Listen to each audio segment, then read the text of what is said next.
The country of Ireland, once known as the island of saints and scholars, and the people of that great land sent missionaries all over the world to help bolster the Catholic faith of people in struggling territories. Now, it's Ireland that's struggling to maintain her own rich history of Catholic education and faith. And tonight, we'll find out what we can do to help. So please stay with us.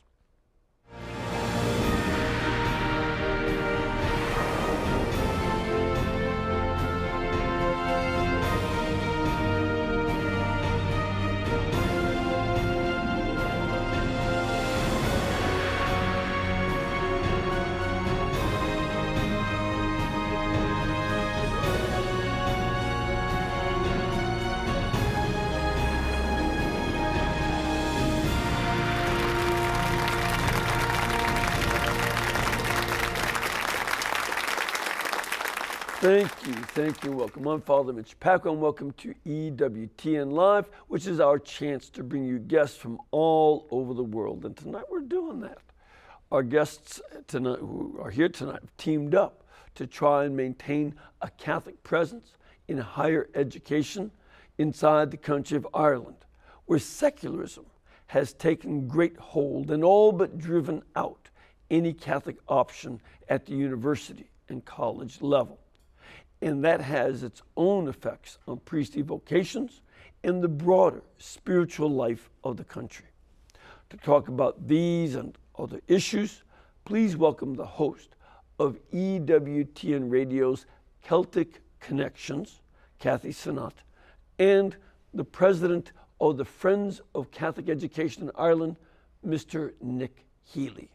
Kathy, welcome. Nick, good to see you again. Glad to be here.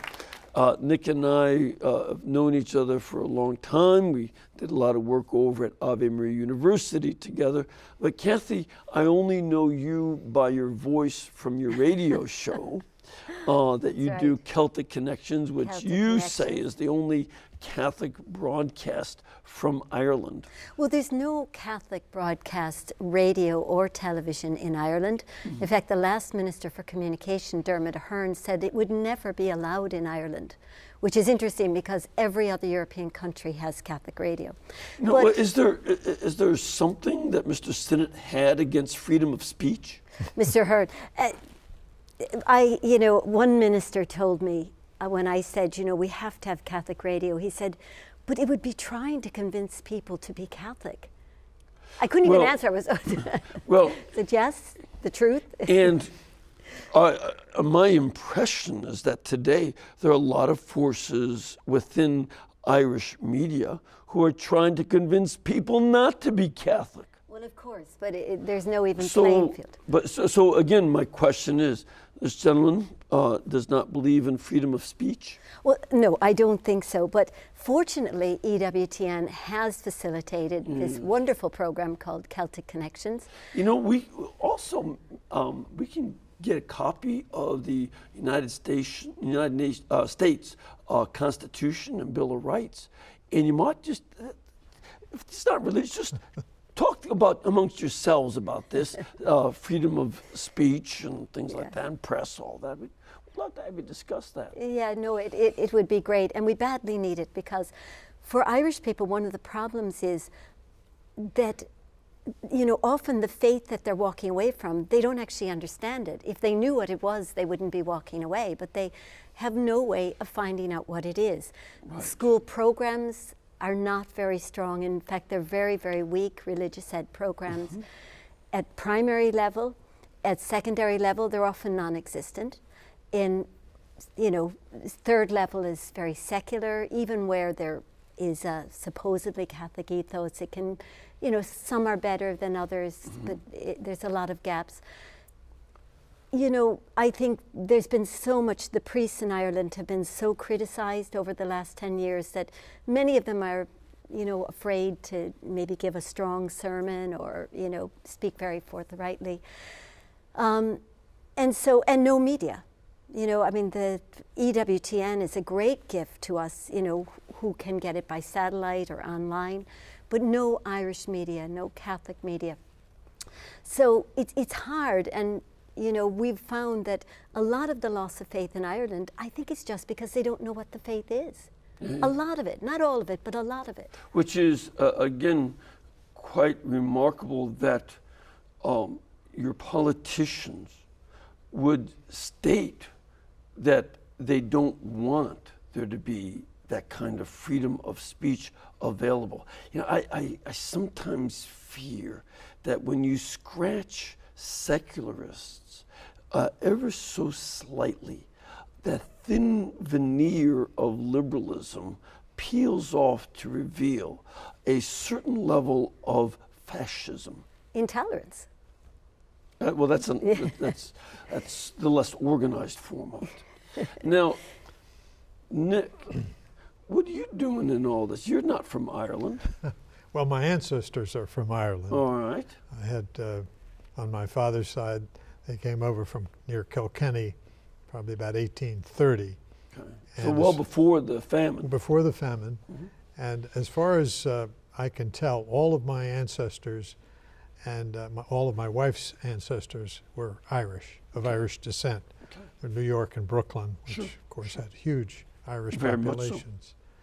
And I didn't know a lot about what was happening in Ireland. I read from time to time about the scandals or about the fall off in church attendance and that sort of thing.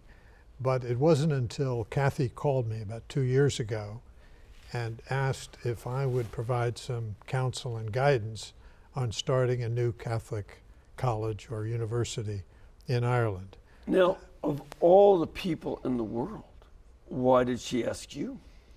Well, maybe I'll answer that. All right. We had, All right, that's well, we a good had, idea. for 2 years, we had been working towards this.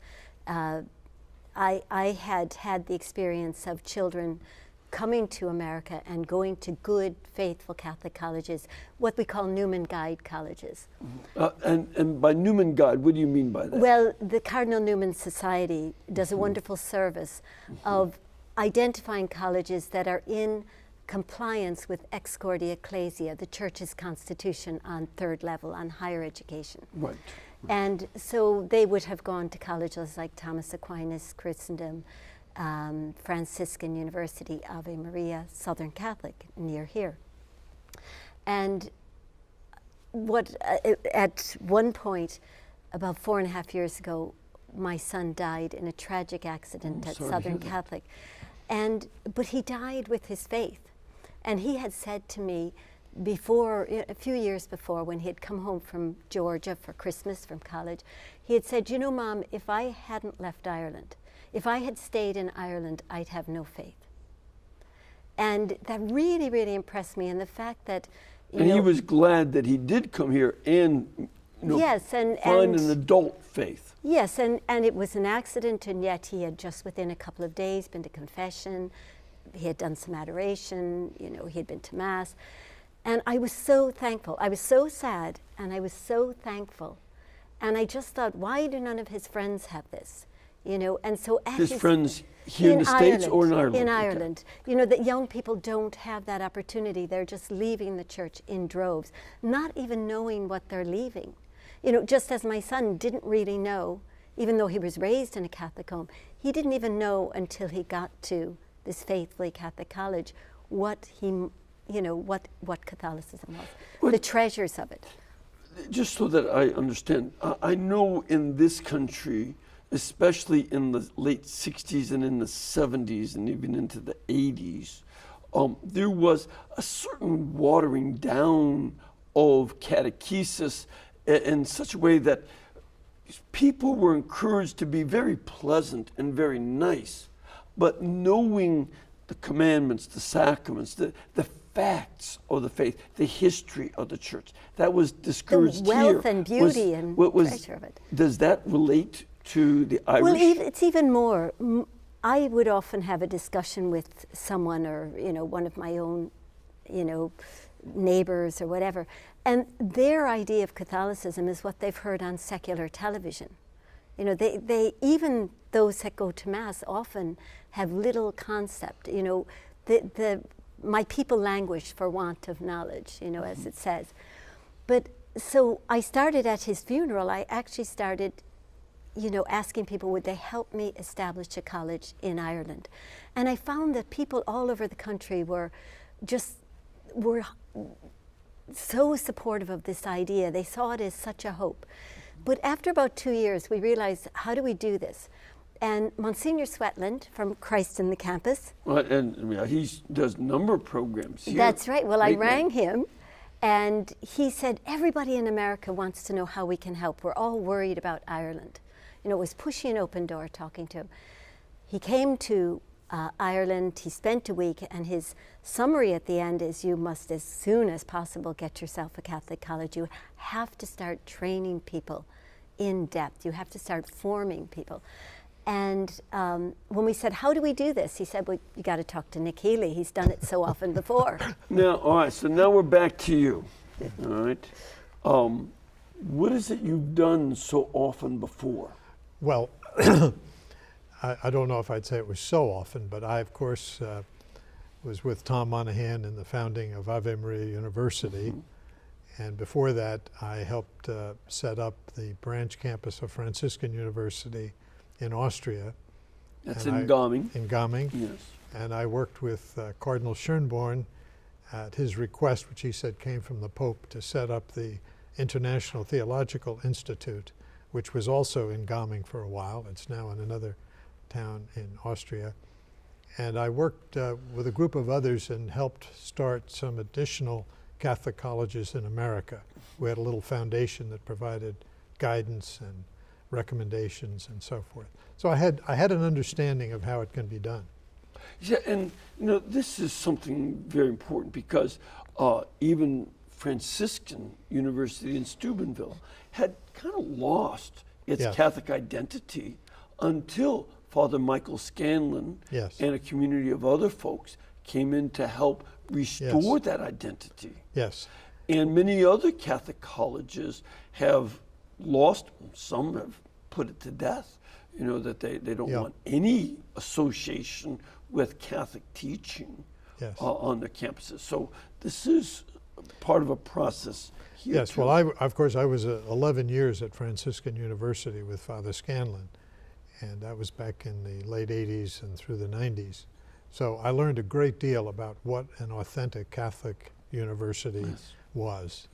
And Father Scanlon achieved a near miracle at Yes. Franciscan, and not many schools could be rescued the way Franciscan was. You see that process has gone on with Benedictine Yes, out there in are some, Kansas. yeah. There are a few of these that Catholic are University of turning around. America. Catholic University of America. Yeah, Marymount University. Yes, a few have. That's why the Cardinal Newman Society has been so valuable, because it has encouraged trustees and alumni of Catholic colleges and universities to ask the questions. Why aren't you complying with Ex Cordia Ecclesiae? Which was written by St. John Paul II. Yes. As you said, as a constitution Yeah. for Catholic higher Yeah, education. it's really a kind of minimum standard for Catholic education. It's not an easy standard, but you should be doing much more than that. I think they wrote it in a fairly general way to accommodate different circumstances in, for Yes. instance, communist countries and Sure. non-Christian Yes. countries. But it is the bottom line. Yeah. And certainly, all in our plans, and I say our because I very quickly, many people joined me, in asking this. We all wanted to be sure we were far above Ex Cordia Ecclesia, but certainly that was the bottom line. There was no point in having another college or another university in Ireland that wasn't reaching that standard. Right. And and again, this crisis continues as some college presidents and such will even say, we reject Ex Cordia Yes. Ecclesiae, which means out of the heart of the church. They don't want to be out of the heart of the church, yes. which is where the institution, the idea of a university came from. Yes. From the heart of the church, which is Yeah. part of John Paul's point. Part of this thing, though, is that we have the setting in which all this was happening was really a crisis in the faith in Ireland. We had had the abuse scandals. We'd had a real diminishing of practice, religious practice, and yet the root of the faith in Ireland is still very, very strong. You know, I lived for 5 years spent a lot of time in Belgium because I was in the European Parliament, and I found that, you know, we hadn't gone that far. You know, if someone is sick, they may not go to Mass, but if their child gets sick, they know to ask people to pray. Yes. You know, at every funeral, it seems everybody knows how to say a decade of the Rosary. The root is still there. The culture is still very, very Christian. And I just felt there was a window of opportunity that if we waited, it would be too late. The root would die. But if we could bring back the faith, if we could start letting young people know what it is. I mean, it takes very little before they fall in love with it. Yes. You know, it's so attractive. The faith is so beautiful and rich and attractive. But if you never get to actually meet it, if you only meet caricatures of it, Yes. then, you know, so this is what we wanted to do. And that college piece is critical. There was an article written by Professor John McCarthy. He's an emeritus professor in Fordham of history, and he's done several books on Ireland and Irish America. And he had done last year he came to Ireland and he gave a kind of an assessment and history of the decline of faith in Ireland. And at the end, he makes 2 recommendations. One is prayer, and 2 is start a faithfully Catholic college. That's a critical piece for the comeback of, you know, of the type of situation we have in Ireland. It's the essential piece. So that's what we're trying to do. And it's certainly, you know, when you mention Belgium as a contrast, that what's happened recently, I mean, in the past year, they've come up with a law that parents can kill their children It's even without more, their permission. Yeah. I mean, it's bad enough that you talk about assisted suicide. This is legalized murder of children. It's even more than that, that a child can choose to die without their parents' knowledge and consent, just with the advice of their doctor. And the parents can kill the child without the consent of the child. And this is how far you go. And, you know, in Ireland, we've had the tragedy of legalized abortion this year, even though at this stage, the law hasn't come into effect because no regulations have been published. But, you know, we still have a country that love their family. In fact, I am convinced that had we had a referendum, we wouldn't have legalized abortion. It was trickery on the part of the state against the will of the people. Having said we're that, familiar with that here. Yes, yes. But having said that, we have to look to the future.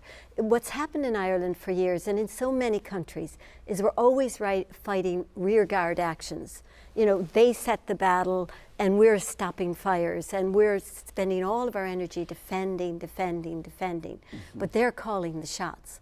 And we're saying with this college that we go out and proactively, you know, we take a proactive thing of beginning to form the next generation in the greatest gift you could have, the faith.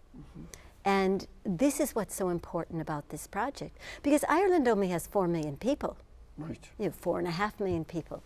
It doesn't take a lot of graduates before you have the yeast, you know, the loaf rising. Well, it was one British man who was so effective in evangelizing all of Ireland to begin with. That's right, You St. know, Patrick. so- He was Irish at heart. We made him our own. He was a Brit, but not English, because England didn't exist. But he was, he was a Brit or Romano.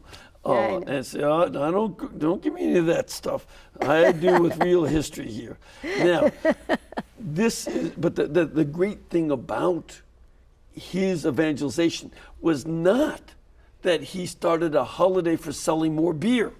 No, That's no. not what St. Patrick was about. And he's not there to promote leprechauns, but the opposite, as far as I understand. Yeah. But this inspired the learning of the Irish. The Irish became so brilliant and learned, and were the last light of learning in the West. until they became missionaries and spread their light. That's right. This is key for understanding Ireland's history and its identity. Well, you've brought up something very important, and this is critical to how we're approaching this college.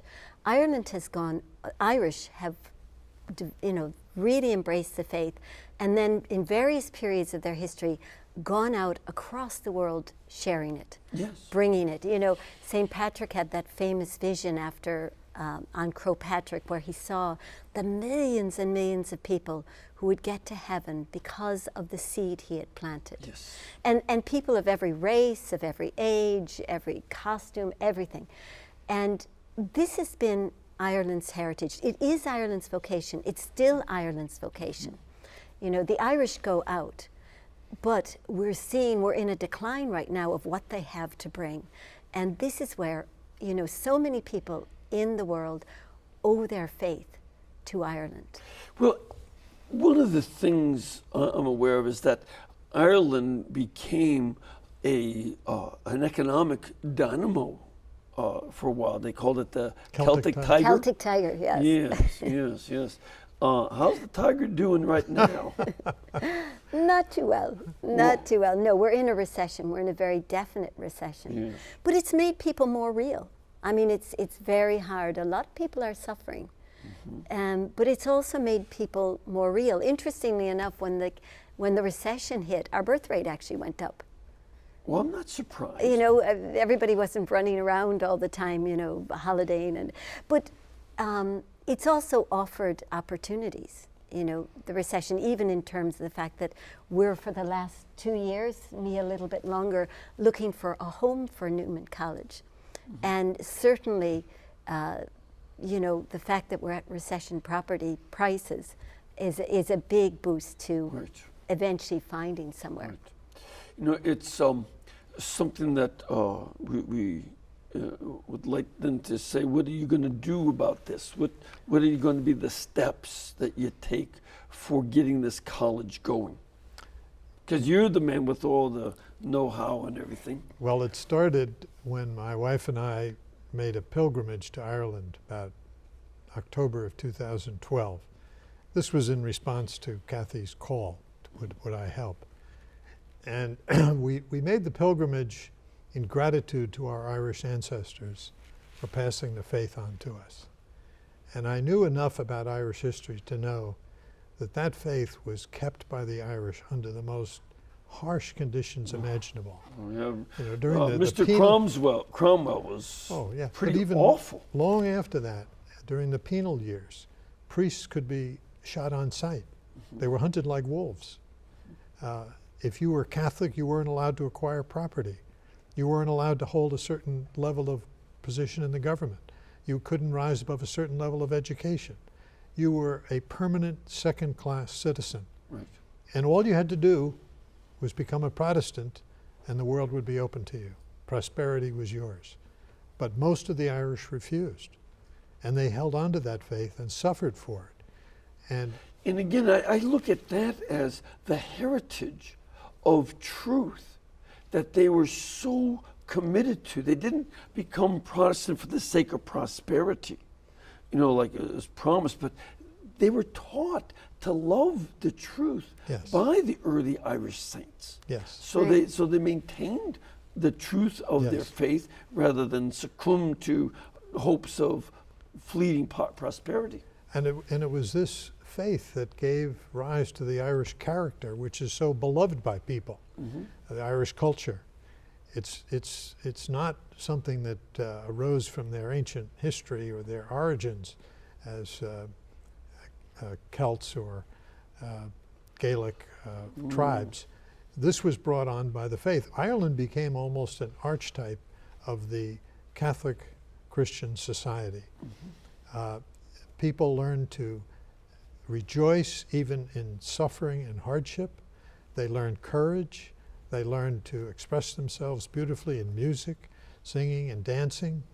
They also acquired a great sense of humor about themselves. Yes, in particular. Storytelling, poetry. That great culture is the result of the faith. the faith was, or the culture was not derived from some state. It was derived from the Catholic culture that deeply grew in Ireland. And it was the Irish monks who craved learning. Yes. They wanted to get as many books, not only Latin books and Celtic books, but Coptic, Hebrew, all these languages. Greek, they just wanted to learn everything they could. And they passed that learning on Exactly. very, very happily. So there's an enormous amount for Irish people of Irish descent to be grateful for. And not only, though, did we get the faith passed on to us, but think of the thousands of Irish priests, religious, missionaries, educators that went throughout the world, particularly the English-speaking world, to Canada, England, Australia, and America, and became open schools. I think at one time in the United States, every bishop was Irish. It was the infrastructure of the church that was built by the Irish in America. So we should be grateful for that. Just a few months ago, Justice Clarence Thomas expressed great gratitude for the education he received from Irish nuns. Yes. So it's not just Catholics. No, he wasn't Catholic at the time. At the time, right. But they taught, they opened hospitals. Yes. They did, schools, whatever they could to help the poor. Something that you can't accredit to the atheists. Yeah. No, absolutely. But, it's very important now because now, in a sense, Ireland was the mothership. And the mothership's floundering. The mothership's in trouble now. Right. And I think this is one of the messages that... I'm hopeful that by appealing to particularly Irish Americans, of which there are something like 40 million in the United States alone. I've seen statistics that there are 70 million Irish in the diaspora, as it's called. That the mothership is in trouble. Won't you help? It's payback time. When we can, let's help the country, the nation that gave us so much over centuries. And so we have an organization, Friends of Catholic Education in Ireland, that we are using to raise money from Irish Americans, and we'll go beyond Irish Americans, those who want to help restore the faith in Ireland. And not just a few missionaries or a few evangelists, but at the intellectual level, because this is so critical in the society today. You have to have people that are capable of responding to the attacks in the media and the government at the intellectual level. We need to take a little break. We have to do that now, but I want to come back and pick up from that about how the importance of the intellectual is for the courage the church needs there and everywhere. So we'll be back in just a couple minutes to carry on this great conversation. Please stay with us.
Thank you very much. Again, we want to invite you to come and join us. If you have a chance to come down here to Birmingham, please do so. The Pilgrimage Department phone number is 205-271-2966, or go to the website EWTN.com. Also, There's a new website featuring information on how you can set up a pilgrimage to the shrine of the Most Blessed Sacrament in Hansville, where Mother Angelica and the sisters live. You just have to go to www.olamshrine.com. olamshrine.com. And you can do that. And also want to mention that you all have a Cardinal Newman website. It's Newman College. NewmanCollege.ie. NewmanCollege.ie. Is it Newman College Ireland.ie? No, just NewmanCollege.ie. The Okay, IE Newman is, of course, College. the Ireland. All right, .ie, so that people can go there to find out more about what you're doing and information about how they can help out. And you, Kathy, of course, do your weekly radio show from Ireland in Cork, correct? Well, that's right. The producer's in Belfast and I'm in Cork, and we use technology to make that happen. It's all magic, and then Yeah. you broadcast around the world. We broadcast and we cover issues all over Europe. Sure. So the guest is usually on the phone.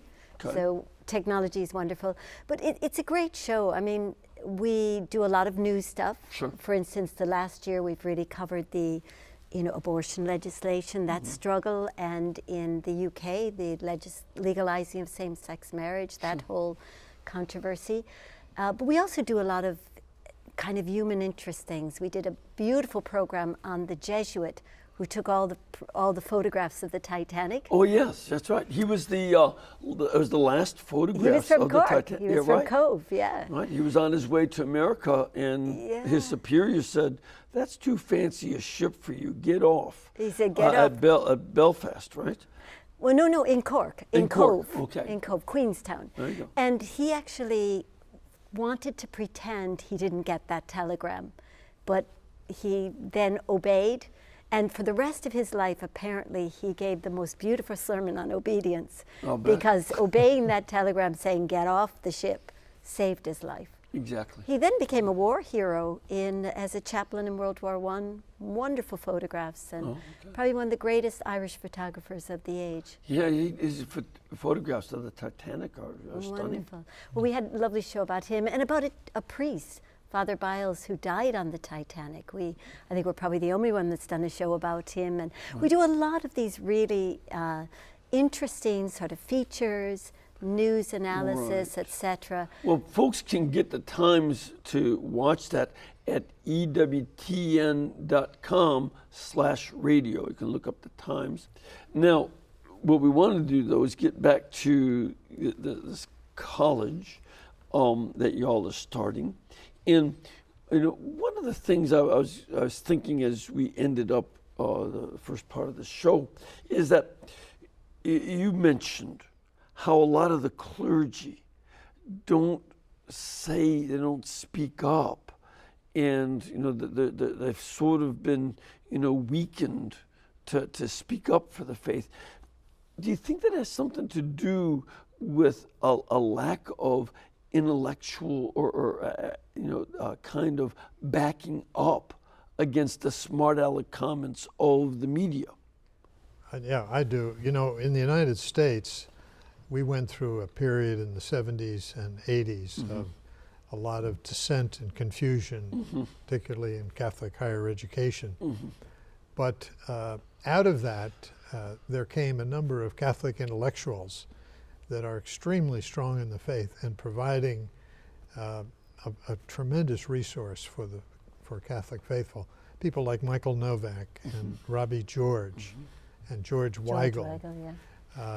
And I do think that the Catholic laity have an enormous responsibility to stand up and defend the Church and defend the Church's teaching, especially in the critical areas of family and life.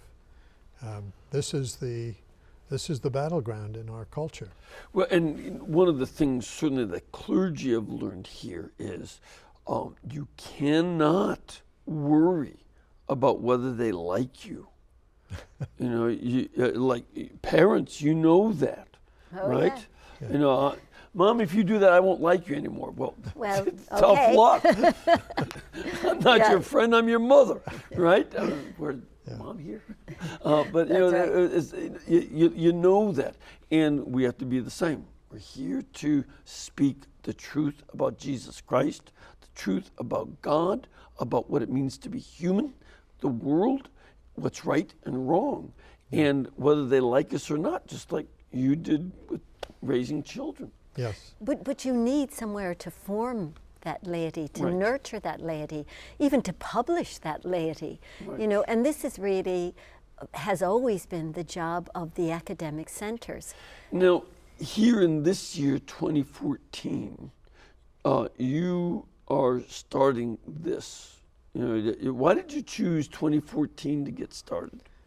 Well, the crisis is pretty urgent. Okay. And You can't wait. every year that goes by, things are getting worse. Mm-hmm. And so the sooner a counter attack is made, the better. You know, Yes. we really need to start sowing the seeds for a renewal of the Catholic faith, the renewal of Catholic intellectual life, renewal of Catholic education. And I've also been convinced that if we start something, it's easier to raise money for it than if it's just an idea. Mm-hmm. If there's something concrete, if there's a reality to it, it's easier to point to that and say to people, will you help this? Yes. And so we've been looking for a while for a site in Ireland. And we had a few that looked good, but for one reason or another didn't work out. Either we were outbid on a auction or we couldn't quite make the financing for it. So we decided, well, we're going to start anyway. And we have a very good relationship with a Catholic college in New Hampshire called Thomas More College. It's one of the Newman As a matter of fact, we've had them here. Yeah. Yeah. And I've become very good friends with the president there, William Fahey, and he loved the idea of what we're doing. And he said, any way we can help. So one of the things they're helping with is they're going to recognize our credits. Any credits that are earned at Newman College Ireland will be accepted as credits earned by Thomas More College. Okay. And Thomas More is itself accredited. Of course, yes. And they have a program in Rome. And I happen to know the director because when I was at Ave Maria University, we sent students to Rome to this program. And it was a very fine program. I met the director. He's a Maronite Catholic named Tony Asaf. Mm-hmm. And they said, well, if you need to start a program, you could start in Rome with us. So that seemed a little far-fetched at first, but on reflection, I thought, you know, sending the first group of students to Rome has an important symbolic meaning, too. Newman went to Rome. Mm-hmm. And, you know... Cardinal Newman himself, Cardinal, I mean. yes, Yes. Cardinal John Yes. Newman. Yeah, Cardinal Newman. Who we're naming the college after. Yeah. Yeah. But if we have at least a group of anywhere 10 to 15 students who will be in the Thomas More facilities with more mature Catholics, by the second year, we'll now have some upperclassmen. They'll be sophomores with the maturity and having accepted the culture of a Catholic college or university. This to me is highly important today. You can't underestimate the effects of the university or college culture on the way the students learn or don't learn. And it's often very negative in Ireland at the moment. Well, it's and here too. I mean, Steubenville itself was known as a party school Yes. until Father Scanlon Right. made it a place of seeking holiness Yes. among the students. Well, I always told Father Scanlon the greatest thing he achieved in his many years there was teaching young people that they could live the Catholic moral life joyfully. Yes, that's right. That was a tremendous achievement. It wasn't a matter of white knuckles and just harsh discipline. No. It was a matter of learning that God made us a certain way. The commandments are there for our joy, our good. They're not there as a restriction on our freedom. Right. And so when students learn that, and they learn that mostly by witnessing the faculty and staff, the lives they lead, the families that they're raising. And now at a place like Steubenville, the other students give that witness to each other. Which is, And at these other schools as well, you know. Yes. yeah, at it's the importance Christendom. of that college community, you know, that Yeah. you create.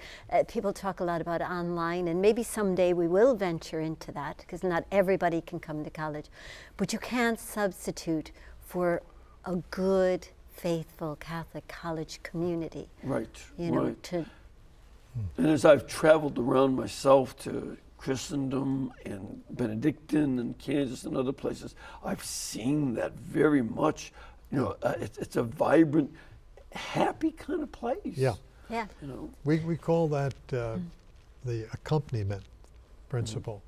So you want to get that started Yes. by having them do some of their learning in Rome at the Thomas Yeah, More begin their liberal campus. arts core curriculum Yeah. for the first year They'll in begin Rome. this September.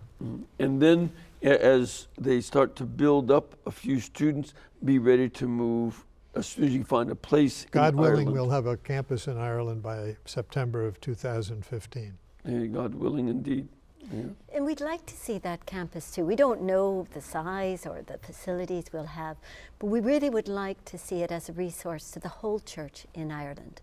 We would like Catholics in Ireland to see it as their own, to use it for retreats, for conferences, you know, really to, as I say, see it as its own. Ireland's a small country, you know. You know, and it's, you know, again, something that all these other universities have been doing as well. You know, probably Steubenville is the most successful at having youth conferences all over the Yes. country, but also youth and adult conferences on campus and Yeah. such. It's just tremendous effects beyond just the campus life. Yes. And that's what you're looking for as well. And I know myself, I never want, I mean, I like being the age I am. I always think I wouldn't want to redo it for anything. No. But the only time I ever feel like I'd like to be young again has been the very short times I've spent at Thomas Aquinas College, you know, Christendom, Ave Maria.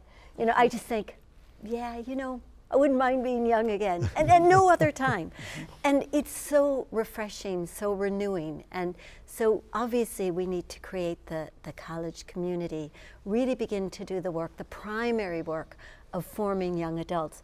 But really these become resources for the whole church. Right. You know, exactly. intellectual centers for everybody. Exactly, exactly. And, you know, it's the kind of thing also where you'll certainly need people to even contribute good books. Yes? You know, Oh, that yes. it won't be just looking for money, but, you know, there'll be folks who have old libraries Yes? that they'll stop reading when they die, Yes? so they Yes. might pass on to y'all. Well, Amen. very, very essential. And in fact, there's one beautiful Columban in Britain, and who has already said, A you know, Columban? a Columban missionary, Oh, a but retired the missionary. order of priests. Yes, and he's said that he would love to give us the books, would be interested. And he was so excited when we said, oh yes, we'll need a library. And he said, that's wonderful, because now I can hang on to them for, you know, I will hang on to them for you. And just that joy that somebody actually is going to value, you know, this, something that, you know, a lot of people don't think have any value anymore. Exactly, exactly. Now, one of the questions that that frequently comes up is when you have a Catholic identity in a school, does that mean academic freedom is out the window? Oh my gosh, no. Why not? Because the Catholic identity, as prescribed in Ex Corde Ecclesiae, simply requires that you have a Catholic mission, a mission to serve the Catholic Church, that a majority of your faculty be Catholic, and that the theologians take an oath of fidelity to the local bishop. But I mean, that's Into the magisterium. and to the magisterium. But that's no different than any office holder takes an oath to uphold the Constitution. And or there's to- even a few of them that believe it and live it. yeah. Now, here's one of the things that I certainly noticed. In today's college scene, there is a real collapse of academic freedom in the name of the politically correct. Yes. So that when one college in the spring of 2014 was going to bring in a camel to show that we're over the hump, they said, "Oh, that's culturally insensitive." Why? It was like, what am I doing? And so this is, the kind of thing where, ironically, when you look at the history of Catholic universities in Europe, there was far more academic freedom to discuss any topic. Now, if you brought up a topic and proposed this, you had to be able to defend it. And that's academic responsibility. Exactly. Well, I just tell you a little story. We have so many academics who are very interested in this project, and they keep saying the same thing. They just love the idea that you would be able to be who you are, profess your faith. And one university, we had quite a few of the lecturers that were supporting this project, giving us advice. And I had sort of 3 here and 2 there and 1 there, etc. And I asked them all to come and meet at one point for a meeting. And they all came. The meeting was on the grounds of the university. And they all met each other. They were mostly young lecturers, but none of them had known the other were Catholics. Like these 2 knew they were, and that one and that one. And now they all got to know each other. But it's because in the university, everyone had to keep their head down. They had to, not be overtly anything. Now, that's not academic freedom. That is the situation in so many institutions in this country. Everybody's bunkered. Exactly. You can't, if you express yourself, you're offending somebody. Well, can they defend themselves intellectually? And do they know anything, or are they afraid to learn? This is where politically correct relativism shuts down academic freedom in the name of trying to leave it open. They don't. Again, there's that thin veneer that you keep scratching to find the fascist underneath all of these relativists. Well, because for a Catholic, a faithfully Catholic college, the search is for the truth. Right. I mean, and that's the bottom line. It's about the truth. And in fact, our motto for Newman College is Veritatis Splendor, the splendor of truth. Well, you didn't come up with that yourself. No, St. John Paul II. Just checking. No. And you were going to say something there, Nick? Well, I was just going to remark that one of the latest of these politically correct insanities is that students are now being, have asked that they be warned about books that they are assigned to read, whether they have any material in there that might be upsetting to them. Huckleberry Finn could be upsetting. So there seems to be this amazing idea of protecting people against feeling that their sensitivities are offended. I mean, where is the intellectual combativeness that belongs in a university? But see, that's exactly the issue. They look upon truth as something that is in your emotions. Yeah. When you see, I've said this on other shows, when you hear them discuss religion on CNN and such, they talk about your feelings about this. These are not my feelings. If you want my feelings, come on, let's put up your dukes. Yeah. But this is not about feeling, it's what I think, what I choose, and they can't grasp that. Well, but the amazing thing is, at the end of the day, one of my daughters graduated from Ave Maria last year, and she was happy. I mean, that was like the icing on the cake. She got the truth. She got to pursue the truth. She was challenged. And the result is the feeling. She had a happy experience, good friends, clean fun, and a real sense of accomplishment. So those are the results. They shouldn't be what we base it on, but they're the results. It's what they do with relationships as well. Oh, I feel I should marry this person.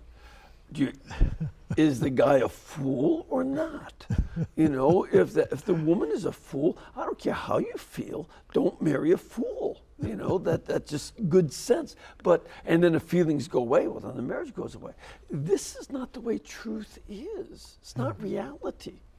And, you know, it sounds like you're ready to teach them how to think, how to know the array of choices in front of them so that they can make acts of the will based on thinking. Right. Is this what you are up to? Because it's not indoctrination, it's giving them the tools to pursue the truth and see the truth in every situation for the rest of their life. Yeah. Is that what you're trying to do too? Oh yeah, the idea is for a liberal arts education, a core curriculum of a minimum of 2 years, theology, philosophy, history, natural science, literature, mathematics, something that Cardinal Newman would have thought essential to an educated person.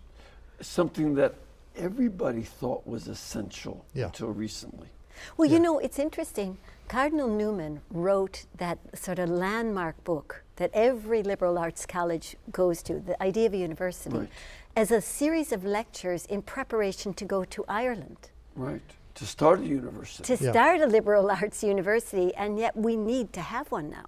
Yes. And this is what we're very much, and the reason we've named it Newman College is we see a very direct connection with what Newman came to do, which he came at the invitation of the Irish bishops, who decided 160 years ago that Catholics had been denied an education for a long time.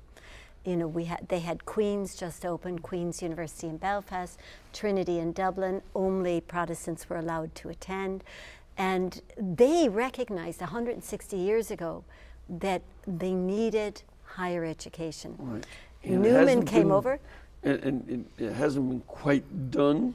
Well, no. And that's what y'all are about to do. So we're picking up that. I mean, there's even an encyclical written by Blessed Pius IX on the Catholic University of Ireland. Yeah. And we need to pick that up because it's still waiting to happen. It's about time the Irish start listening to what the Pope told them to do.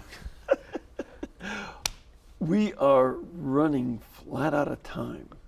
And I want to make sure that everybody knows you can go to the website www.newmancollege.ie.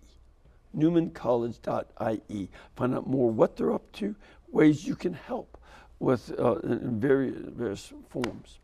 But I want to thank both of you for being here with us. This is a great project that you've got going, and it looks like it's got a lot more work, but somehow I bet you both are going to be able to keep that up. So we're glad to have you here. And I want to make sure I give you all a blessing. May Almighty God bless you and keep you. May He cause His face to shine upon you. May He lead you in all of your ways by His peace. The Father, the Son, and the Holy Spirit. Amen. And, you know, we also want to remind you that this network can bring you this program and all the other good programs because it's your network. So please keep us in between your gas bill, electric bill, and cable bill, and we'll pay our bills. Thank you.